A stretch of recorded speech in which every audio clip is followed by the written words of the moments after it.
অনেকে আছে, তারপরে আমাদের জীবন ভাইরা অনেকে পরে আসে, হয়তো বা 2 মাস 3 মাস পরে আসছে। তো বেশ কিছু 4.5 মাস হচ্ছে আমাদের জীবন ভাইরা আমাদের সাথে আমরা আছে। 1 মাস পরে আসছি। তো আমরা আমাদের যে একতাটা খোলা হয় আমাদের পিরামিড সেক্টরের জন্য, আমরা যেভাবে বঞ্চিত রয়েছে শ্রম আইন থেকে, তার থেকে আমরা কিন্তু 50%ও পাই না। সেই উদ্দেশ্যে আমি চিন্তা করি যে আমরা একটা সংগঠন করি, একটা একতা করি, সবাই মিলে যদি একটা কাজ করতে পারি, গার্মেন্টস সেক্টর, সিএনজি, চিরাগ বা সবাই যদি একতা হইতে পারে, হয়তো আমরা হতে পারবো না। হয়তো এখন 6 মাস হয়েছে, হয়তো 6 বছর পর আমাদের স্টার্ট হয়ে যাবে, হয়তো আর মজবুত হবে, তখন আমাদের কথা উঠবে বসবে মালিক, হয়তো বা কোনো মানুষের প্রতিষ্ঠান ভয় পাবে।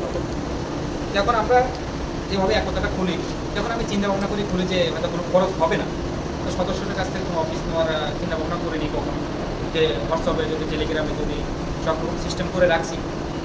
তো বাট আমি যদি এটা করতে পারি, সবাই মিলে একতা হয়ে যদি করতে পারি, তাহলে আমাদের অফিস খরচটা লাগতেছে। তো পরে আমি চিন্তা ভাবনা করে দেখলাম সবার মতামত, বড় ভাই বোনদের মতামত, দেখলাম যে না, আমাদের অফিস একটা দরকার। আজকে যদি আমাদের অফিস থাকতো তাহলে আমরা কিন্তু আজকে এখানে থাকতাম। তো আমরা এর মাঝে আমাদের অনেকগুলো প্রোগ্রাম গেছে, শোডাউন গেছে, মানববন্ধন গেছে, সবগুলো আমরা করেছি। তো যখন আমরা এটা করি তখন কিন্তু ওই চিন্তা ভাবনা থাকে না যে একটা একতা করলে কিংবা একটা গ্রুপ করলে কিংবা একটা বিল্ডিং করলে 10 লাখ টাকা বাজেট থাকে, কি সেখানে কিন্তু 15-16 লাখ টাকা চলে যায়, এরকম কিন্তু চলে যায়। কিন্তু এটা যে আমরা একতা শক্ত হতে পারছি না, এটা আমরা কিন্তু সবাই দেখতেছি। এই জন্য কিন্তু আজকে এখানে আমাদের সাক্ষাতের মিটিং ডাকা হচ্ছে। তো এই জিনিসটা আমাদের অনেকের মধ্যেই ক্ষিপ্ত হয়ে রয়েছে যে আমরা কী করতেছি। আমরা প্রতি মাসে যেটা ধান দিচ্ছি, যেটা টাকা আসতেছে, প্রতি মাসে 100 করে টাকা আসতেছে, এটা আমরা ঠিক করছি। আসলে এটা তো আমার মাথায় কখনো ছিল না। তো আমাদের রোজা আসলো, আমাদের সাধারণ সম্পাদক, সাংগঠনিক সম্পাদক সবাই মিলে আমরা যখন বসি, জিনিসটা বলে যে আমাদের যেহেতু ইফতার রোজা আসছে, আমাদের একটা ইফতার পার্টি দেওয়া উচিত। ইফতার পার্টি দেওয়া উচিত যখন আমি গ্রুপে একতা বলি, তখন তো এটা মাথায় ছিল।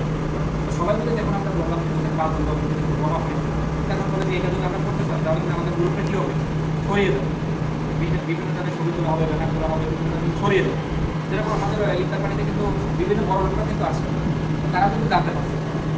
এখানে কিন্তু তো আমরা যদি এটা করতে পারি, তো ওখানে যে খরচটা হয়েছে, একটা খরচ চলে গেছে, একটা খরচ চলে যাওয়ার পরে ওখানে আমাদের হচ্ছে 33,400 টাকা খরচ হয়। 33,400 টাকা। এখন হচ্ছে আমাদের এনজিও কমিটিতে ছিলাম হচ্ছে 34 জন। এখন আমরা আমাদের ইফতার পার্টি 5 হয়, 34 জন ছিলাম। তো 34 জন যদি আমরা 500 কোনো টাকা দাও, সেখানে আমাদের 70,000 টাকা প্লাস করছি।